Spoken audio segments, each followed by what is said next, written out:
Hi, Todd here from Urban Sound Studio, and today we are going to take a look at the professional standards and expectations in our industry when turning over a session to a client, a label, or another engineer. Adhering to these ideas will show that you are organized and will help to avoid any miscommunications or other difficulties when somebody receives your work.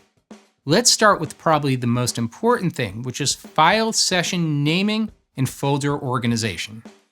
For every significant change in my session, I made sure to put the date as well as a description as to what was done during that session.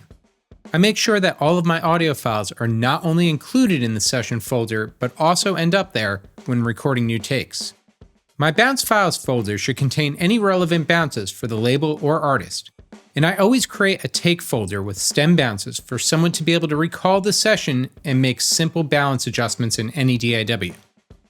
One big tip is to create an old sessions folder and move any older sessions there so that upon opening the session folder, someone can easily find the most current session.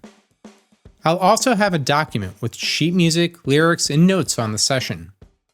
In Logic, you have the ability to save sessions as a package, which embeds the audio files into the session, or as a folder. I recommend that you save as a folder to have access to individual audio files, keep several sessions in the same folder, and put things like stems, lyrics, and bounces all within the session folder. Now let's dive a little further by taking a look at track naming, order, and colors.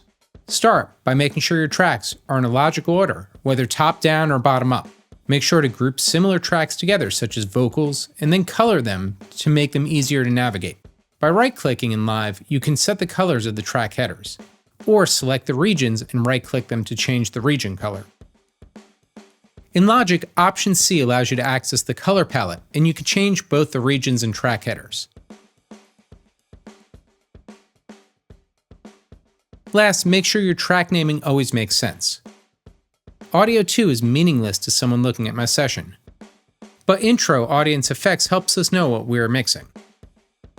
Now, let's make sure our session is organized with track groups, track stacks, and track folders. In Logic, select similar tracks.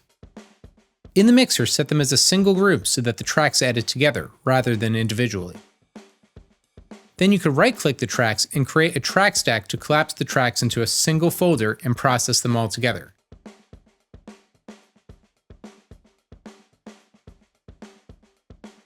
In Pro Tools, you can see I have a massive session with lots of tracks. I already have folders set up in my DAW, and as I collapse the tracks into folders, you can see that it helps to visually clean up my session to make it easier to navigate. Creating a folder is easy.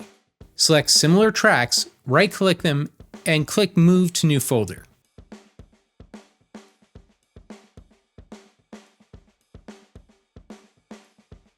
Let's take all of my vocal tracks, select them, and hit Command-G to create a group of all the vocals.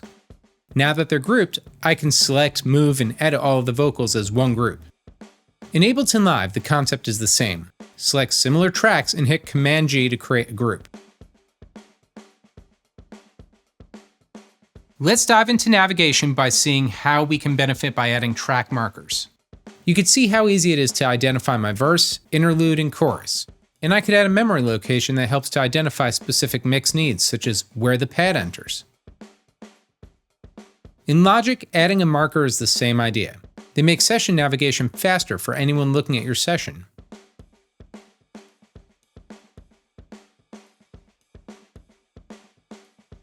Now let's clean up our session even further by removing silence or tacit areas from our audio tracks. I can, of course, use the selector and trim tools to remove silence, but don't forget about the strip silence feature. I have an entire separate tutorial on this if you want to learn about it. In Logic, the marquee tool will do the trick for you. And the same in Ableton Live, just select the area and hit delete to clean up your session. Here's an important one. Let's make sure to add fades to any edit. In Live, the handles at the ends of the regions will create your fades. In Pro Tools, select several regions and hit Command F for batch fades, or use the Smart tool to add an individual fade. Logic allows you to use the pointer while holding Control and Shift to create a fade, or use the Fade tool, but that's a bit slower to select. Now let's separate tracks where appropriate to help people with the arrangement and mix. I have one big vocal region. By separating into intro, verse, chorus, and outro, I make the regions easier to navigate visually, but can also treat each section independently with different processing.